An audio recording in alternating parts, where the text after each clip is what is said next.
hypothetical term rather than an accomplishment term. That's what you have to do.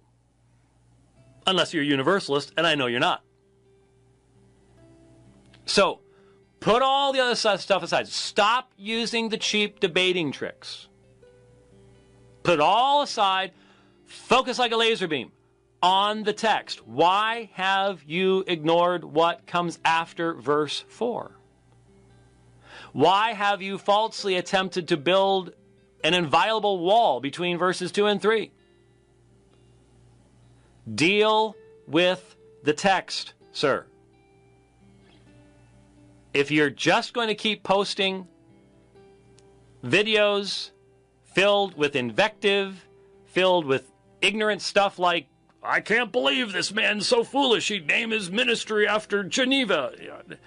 There's all one more video like that, and it's like, case closed, facts proven, move on. So, it's up to you. Can you do so?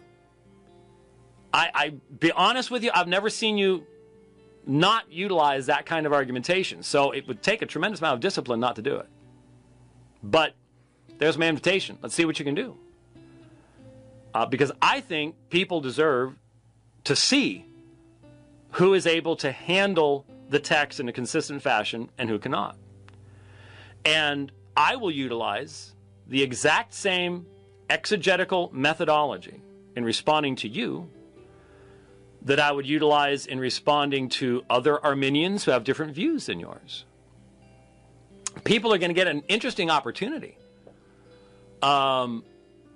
this Friday night when I debate in Southern California on the same topic of the debate a year ago in Dallas, because the understanding of Romans 9 between the two Arminians, or the two synergists that I'm debating, is completely different. Will my presentation be different as a result, or will I be consistent in my presentation and in how I defend that presentation, even against different perspectives? And when I debate Roman Catholics, which you have actually commended me for, when I debate Roman Catholics, do I utilize the same exegetical methodology? How about in responding to the criticisms of Muslims? Do I use the same exegetical methodology? That's the question. That's the question. By the way, as we wrap up here, I was directed by... This freaked me out, I'll have to admit. I'm not even sure... you know what? I'm not going to tell you who did this, because I haven't asked him if he could. If I could, sorry. I was directed by a fairly well-known individual in Twitter. If I mention the nick, I bet you, or the ID, what do they call that? If I mentioned it, I bet a lot of you follow this person. It's a humorous person. There's a lot of humorous persons, so don't automatically assume that you know. Why isn't this coming up here? There it goes. There it goes. But I was directed to issue 15 of Davik. Davik is the online super schnazzy, very super schnazzy magazine of ISIS. I mean, these guys, they got money, and they've got graphics people. And I don't know when I'm going to be able to get around to it. But let me see if I can give this to you real quick.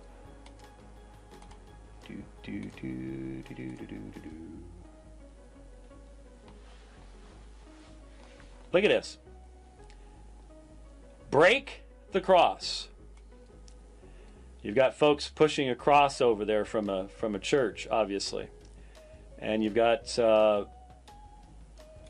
this says Sufis imitating Christians by celebrating the Prophet's birthday. So this is an Muslim thing there. But there's a portion of the Torah, a church. Yeah, this one's called Filipino Christians Parading Their Deviance. And there's just a tremendous amount of argumentation in here.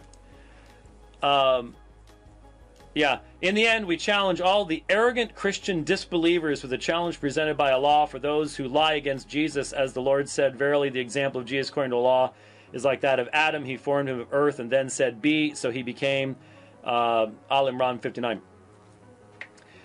The argumentation in here is it's identical to the stuff that we are constantly hearing from the Muslim Dawagandists, the Muslim apologists, like Paul Bilal Williams and so on and so forth. It is the exact same stuff, and here in its militant form, being used as the foundation for literally the murder of Christians all around the world. So in other words, when we're responding to this stuff, our response has a wider audience. There are Muslims who use this type of false argumentation against the Christian faith, who do not believe that I should be killed for believing these things. But there are others. Here's the example. Here's ISIS utilizing this kind of, it's the same kind of thing where Muslims will quote sources that they should never, if they have any concern for consistency whatsoever, any concern about truth, they should never be quoting these things. But they do anyways.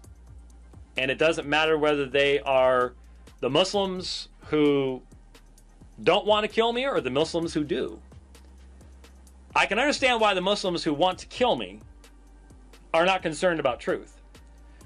But the other ones should know better. If you have murder in your heart, that's one thing. And so it's going to be hard to do, but I feel like taking like a paragraph at a time or something like that and going through this, because it says right here, page 47, falsehood should be rejected because it is false, just as the truth should be accepted and followed because it is true. It is not a matter of tradition, for the Lord has ordered that all nations be called to his worship. Well, it's nice to say that, but man, you ain't living it. Not by a long shot. Not by a long shot. Important stuff in here.